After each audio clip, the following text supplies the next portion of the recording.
जय यीशु की। मैं हूँ प्रियंका डामोर और आप देख रहे हैं रेडियो वेरितास एशिया की हिंदी सर्विस। कलीसियाई समाचार में आप सभी का स्वागत है। कलीसियाई समाचारों में प्रमुख है,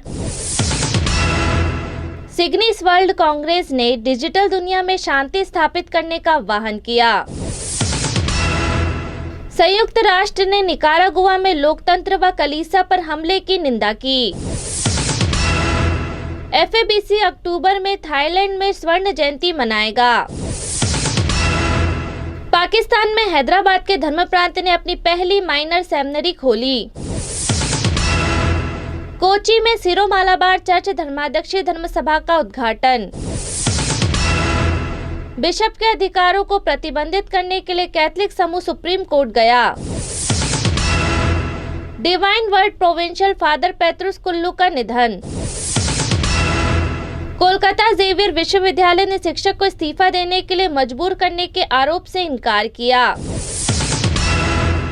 झारखंड में ईसाइयों सहित लोगों ने फायरिंग रेंज रद्द होने का स्वागत किया।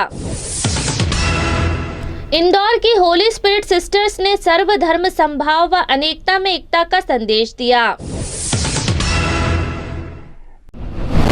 रेडियो वेरितास एशिया आपके लिए लेकर आए हैं RVA mobile app. RVA mobile app पर हमारे विभिन्न प्रकार के कार्यक्रमों का लाभ लें,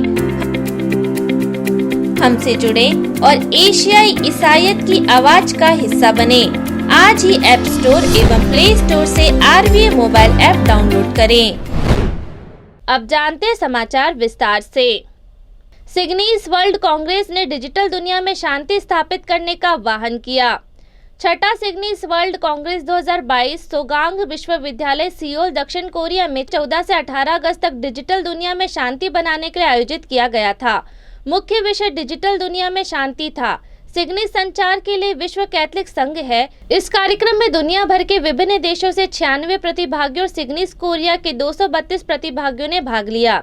सिग्निस का उद्देश्य वैश्विक युद्धों और संघर्षों की पृष्ठभूमि में शांति के महत्व के बारे में जागरूकता बढ़ाना था और डिजिटल दुनिया में संघर्ष और नफरत की संस्कृति शांति के मूल्यों को गंभीर रूप से खतरे में डाल रही है। इसके अलावा प्रौद्योगिकी का विकास दुनिया को एक एकल समुदाय के रूप में जोड़ता है, जिससे मीडिया के तरंग प्रभाव और पत्रकारों के प्रभाव में वृद्धि होती है। संयुक्त राष्ट्र ने निकारागुआ में लोकतंत्र व कलीसिया पर हमलों की निंदा की। संयुक्त राष्ट्र महासचिव अंतोनियो गुटरेस निकारागुआ में लोकतांत्रिक और कैथलिक कलीसिया सहित नागरिक समाज संगठनों के खिलाफ हालिया कार्यवाही के बारे में बहुत चिंतित है। जैसे कि रात में पुलिस द्वारा माटागल्पा के धर्माध्यक्षों के निवास स्थान में छापामारी। संयुक्त राष्ट्र में एक संवाददाता सम्मेलन के दौरान संयुक्त राष्ट्र के महासचिव के प्रवक्ता फरहान हक ने ये बात कही। प्रवक्ता ने आगे कहा, महासचिव ने सभी नागरिकों के मानव अधिकारों की सुरक्षा की गारंटी के लिए दानियल ऑर्टेगा की सरकार से अपनी अपील दोहराई। विशेष रूप से शांतिपूर्ण सभा के सार्वभौमिक अधिकार, संघ विचार, विवेक और धर्म की स्वतंत्रता और मनमाने ढंग से हिरासत में लिए गए सभी व्यक्तियों की रिहाई का आह्वान किया। FABC अक्टूबर में थाईलैंड में स्वर्ण जयंती मनाएगा। कोविड-19 के कारण 2 साल के अंतराल के बाद federation of Asian bishop conference 12 से 30 अक्टूबर तक बैंकॉक थाईलैंड में अपनी 50वीं वर्षगांठ मनाएगा। ओरिएंटल चर्चों सहित एशिया के कैथलिक धर्माध्यक्ष अपना स्वयं का सामान्य सम्मेलन या व्यक्तिगत रूप से पूर्व अधिवेशन आयोजित करेंगे। FABC की स्थापना 1970 में संत पॉल छठवें की मनीला फिलीपींस की यात्रा के दौरान हुई थी, जब एशियाई बिशप पहली बार मिले थे। उद्घाटन समारोह का विभिन्न सोशल मीडिया प्लेटफॉर्म पर सीधा प्रसारण किया जाएगा।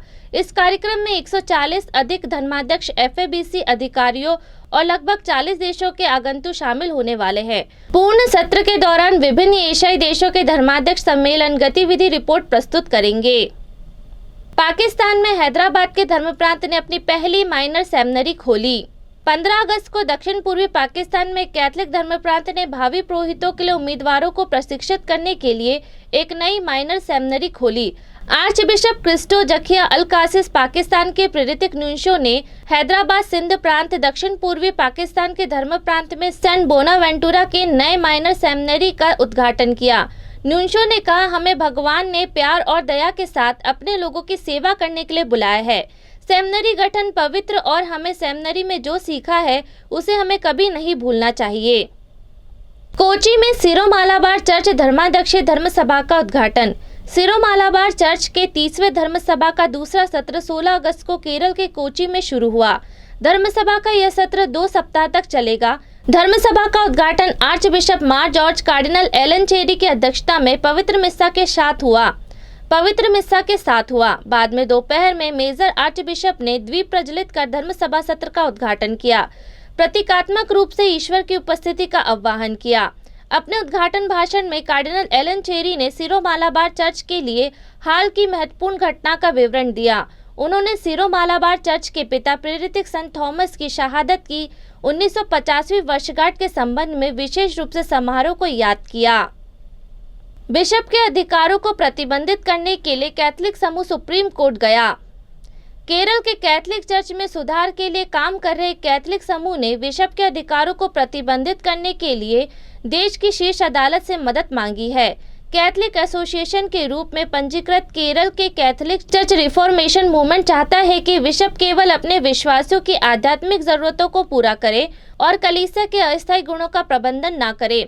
इस आंदोलन ने कैथोलिक बिशपों द्वारा सुप्रीम कोर्ट में दायर 2 अपीलों में खुद को एक पक्ष के रूप में शामिल किया है, जिसमें केरल उच्च न्यायालय के अगस्त 2021 के आदेश को चुनौती दी गई है, जिसमें बिशप के अधिकारों को केवल उनके आध्यात्मिक संकाय को संचालित करने के लिए प्रतिबंधित किया गया है।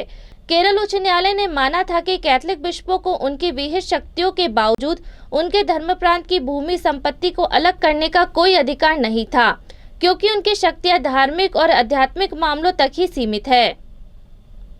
Divine Word provincial father Petrus Kullu का निधन। डिवाइन वर्ड सोसाइटी के भारतीय प्रोविंस के प्रोविंशियल फादर पेट्रुस कुल्लू का 18 अगस्त को निधन हो गया। वे 62 वर्ष के थे। फादर कुल्लू ने 10 अगस्त को अपना 62वां जन्मदिन मनाया था। अंतिम संस्कार 20 अगस्त को सुबह 10 बजे सेंट अर्नोल्ड चर्च झारसुगुड़ा में किया गया। मौसम परिवर्तन के कारण फादर कुल्लू को 12 अगस्त से मौसमी फ्लू था। उनके साथियों को सेंट मैरी अस्पताल झारसुगुड़ा से दवाइयां मिली, लेकिन दवा का बहुत कम असर हुआ। उन्हें निमोनिया हो गया था, जिससे उनकी हालत और खराब हो गई थी। कोलकाता जेवियर विश्वविद्यालय ने शिक्षक को इस्तीफा देने के लिए मजबूर करने के आरोपों से इनकार किया। कोलकाता के जेसुइट प्रतिबंधित सेंट जेवियर विश्वविद्यालय ने आरोपों से इनकार किया है कि उसने एक शिक्षक को इस्तीफा देने के लिए मजबूर किया है। विश्वविद्यालय के कुलपति जेसुइट फादर जेवियर राज के एक प्रेस नोट में कहा गया है कि कृपया ये विशेष रूप से ध्यान दिया जा सकता है कि जेवियर यूनिवर्सिटी कोलकाता ने किसी भी शिक्षक को इस्तीफा देने के लिए मजबूर नहीं किया है, और यह मान लेना सबसे अपमानजनक है कि सेंट जेवियर यूनिवर्सिटी कोलकाता किसी भी शिक्षक को इस्तीफा देने के लिए मजबूर करेगा। वे मीडिया रिपोर्ट और सोशल मीडिया पोस्ट का जवाब दे रहे थे, जिसमें आरोप लगाया गया था कि विश्वविद्यालय के अधिकारियों और कुछ शिक्षकों ने एक महिला शिक्षक को इस्तीफा देने के लिए मजबूर किया था। प्रेस नोट ने खेद व्यक्त किया कि एक तरफा रिपोर्ट में शिक्षक की पहचान का खुलासा किए बिना विश्वविद्यालय के नाम का उल्लेख किया गया था। झारखंड में ईसाइयों सहित लोगों ने फायरिंग रेंज रद्द होने का स्वागत किया। झारखंड में ईसाइयों सहित आदिवासी लोगों ने सेना के एक फील्ड फायरिंग रेंज को समाप्त करने के निर्णय का स्वागत किया है, जिसके बारे में उन्हें डर था कि उनके घरों और जंगलों को लूट लिया जा सकता है। राज्य की प्रांतीय सरकार 17 अगस्त को 2 जिलों के 1471 वर्ग किलोमीटर और 245 गांवों में फैले नेतरहाट फील्ड फायरिंग रेंज को फिर से अधिसूचित नहीं करने के निर्णय की घोषणा की गई थी। फायरिंग रेंज 1964 में शुरू की गई थी और 1994 तक सेना द्वारा इसका इस्तेमाल किया गया था। आधिकारिक अधिसूचना ने हालांकि इसे मई में समाप्त होने तक नवीनीकृत करना जारी रखा।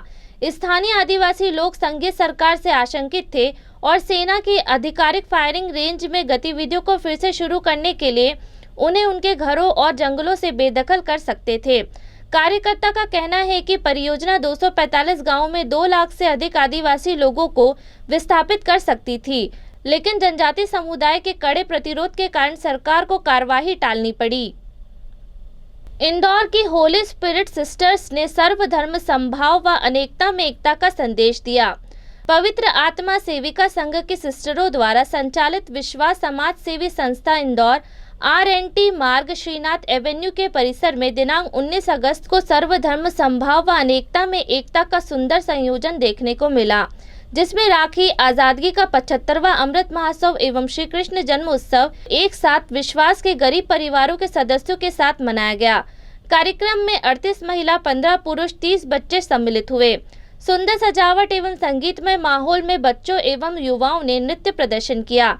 डायरेक्टर सिस्टर सुषमा जी ने उनके संदेश में कहा, राखी का धार्मिक महोत्सव एवं रक्षाबंधन का अटूट रक्षा सूत्र का वादा, जो समाज में सभी को अपने जीवन में यथार्थ आवश्यक है, जिससे सभी माता बहनें सुरक्षित रहेंगी।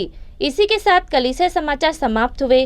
अगली बार फिर मुलाकात होगी नई खबरों के साथ। नमस्कार। रेडियो वेरितास एशिया आपके लिए लेकर आए हैं RVA mobile app. RVA mobile app पर हमारे विभिन्न प्रकार के कार्यक्रमों का लाभ लें, हमसे जुड़े और एशियाई ईसाईयत की आवाज का हिस्सा बने। आज ही ऐप स्टोर एवं प्ले स्टोर से RVA मोबाइल ऐप डाउनलोड करें।